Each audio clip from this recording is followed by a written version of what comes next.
পৱন চক্ৰৰ জালত এটা অঞ্চলত 180গৰাকী মহিলা। প্ৰতিগৰাকী মহিলাৰ পৰা লুটিলে 1250 টকাকৈ। ৰমজান মাহত ৰেচন, কাপোৰ আৰু ধন দিয়াৰ প্ৰলোভনেৰে লুটি নিলে ধন।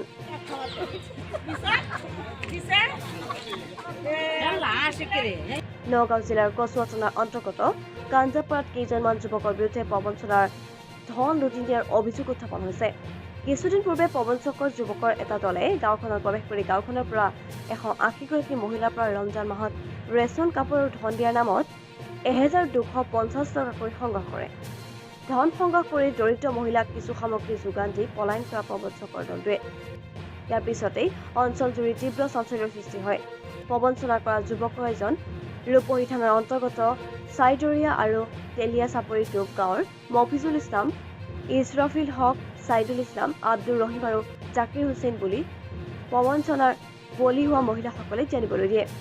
এই ঠগ প্ৰবঞ্চক যুৱককেইজনৰ বিৰুদ্ধে প্ৰবঞ্চনাৰ বলি হোৱা ভুক্তভোগীসকলে ৰূপহীহাট আৰক্ষী থানাত আৰু কচুৱা আৰক্ষী থানাত পৃথক পৃথককৈ এজাহাৰ দাখিল কৰিছে। এতিয়া এইসকল প্ৰবঞ্চকৰ বিৰুদ্ধে আৰক্ষীয়ে তদন্ত কৰি কি ব্যৱস্থা গ্ৰহণ কৰে সেয়া পৰৱৰ্তী সময়তহে লক্ষণীয় হ'ব। তাৰমানে আমাৰ গাঁৱত আমাৰ গড় কচুৱা কান্দাপাৰা কুঁহিয়াতৰ পৰা 5-6টা ল'ৰা আহিছে আমাৰ ইয়াত। আহি পেলাই এটা মিটিং দিছে, গাঁৱলীয়া মিটিং দিছে। মিটিঙত মহিলাসকলক মাতিছে, কৈছে আমাৰ ইয়াত চৌদিৰ পৰা কিবা এটা ফাউণ্ড আহিছে। ফাউণ্ডত দিলে চৌদিৰ পৰা মাদ্ৰাছা দিব আৰু কাপোৰ কানি দিব। কাপোৰ কানিৰ লগত ৰোজাৰ মাহত 1250 টকা কৰি, ৰোজাৰ মাহত 2000 টকা কৰি দিব, লগতে ইফতাৰ দিব। এনেকৈ কৈ পেলাই আমাৰ গাঁৱৰ পৰা 180গৰাকী মহিলা মানুহৰ পৰা ইহঁতে পইচা লৈছে 1250 টকা কৰি। লৈ পেলাই 6টা-7টা ল'ৰা আহিছে, আহি পেলাই মিটিং দি পেলাই লৈ পেলাই গুচি গ'ল। যোৱাৰ পিছত এতিয়া ৰেচনো নিদিয়ে, আমি ফোন মাৰিলে ফোনটো নুঠায় আৰু হেৰি কৰে। একবাৰ যদি ফোন লাগে তেতিয়া সিহঁতে বিজি বনাই দিয়ে, চুইচ অফ কৰি থয়। পাৰ হ'ল 2 মাহ পাৰ হওঁতে আমি 2-3 দিন আগতে সিহঁতৰ ঘৰত দুই গাড়ী মানুহ গৈছিল। যোৱাৰ পিছত সিহঁতে মানে ঘৰত তলা মাৰি থৈ পেলাই গুচি গ'ল। আমি গৈ পেলাই ঘৰত নাপাওঁতে তাৰে এটা ল'ৰাৰ লগ পালোঁ। লগ পাওঁতে সিহঁতে মানে সিহঁতৰ আৰক্ষী থানাত ৰূপহীহাট তাতে মানে এজাহাৰ এখন দিছে। দিওঁতে সিহঁতে মানে সিহঁতৰ থানাৰ অফিচাৰে কেছটো সিহঁতৰ বুলি লৈছে, আমাৰতো লোৱা নাই। আমি গৈছিলোঁ, আমাক সিহঁতে ধমকি দি পেলাই খেদি দিছে। কৈছে তুমি তোমালোকৰ নিজৰ লোকেল থানাত যোৱা, তাতে গৈ পেলাই কিবা কমপ্লেইন আছে তাতে কৰিবা। আমি অহাৰ পিছত এতিয়া আমি আমাৰ নিজৰ লোকেল কচুৱা থানাত আহিলোঁ।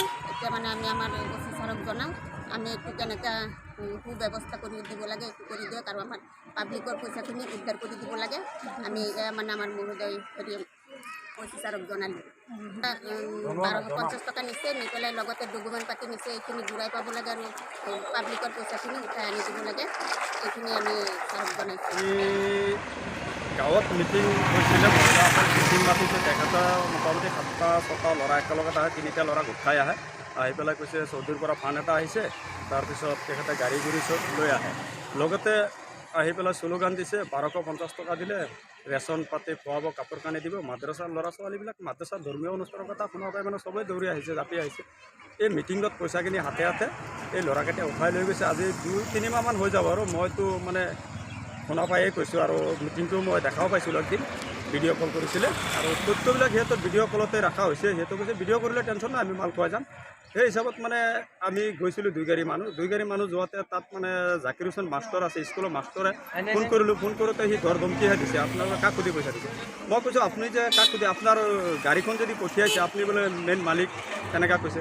আৰু ৰেচনৰ সামগ্ৰী কৰে মানে গোটেইখিনি মানুহৰ নামটো আমি নাজানো, এজাহাৰখনত লিখা আছে। নামখিনি মানে আমি দিম বুলি চেষ্টা কৰিম। সন্দেহ কৰিছে মুঠতে 6জন আহে, 5জন আহে, 3জন আহে, 2জন আহে, কেতিয়াবা 4জনো আহে। মানে গাড়ী লৈ আহে, য'ত মানে এনেকৈ চেণ্টাৰবিলাক দিছে, পাকুলিত দিছে, কাজিৰঙাত দিছে, গিলানীত দিছে, খেৰনিত দিছে। এনেকৈ বহুত বিভিন্ন জেগাৰ পৰা মানে সিহঁতে মানে প্ৰমাণবিলাক দেখাইছে। আমিও এনেকৈ দি আছোঁ, আপোনালোকক দিম। সেই আৰু 250 টকা কৰি সংগ্ৰহ কৰিছে আৰু ৰোজাৰ মাহত ইফতাৰ দিব আৰু এইটো চৌদিৰ পৰা একাউণ্টত পইচা সোমাই দিম বুলি কৈছে।